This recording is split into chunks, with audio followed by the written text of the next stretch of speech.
ভিডিওর প্রথমেই জানাই সবাইকে মহালয়ার আন্তরিক শুভেচ্ছা ও অভিনন্দন।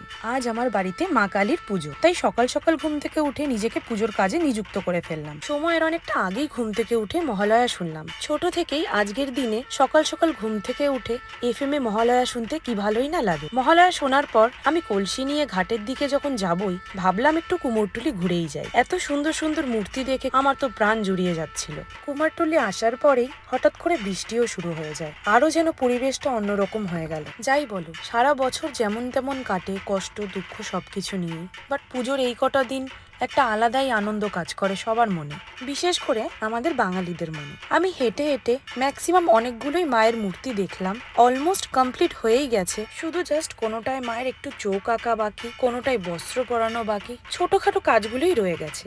এই পদ্ম ফুল আর বেল ফুলের মালাটা কিনেছিলাম অনেকগুলো ফটো তুলবো বলে, বাট এত বৃষ্টি হচ্ছিল আর আমি এতটাই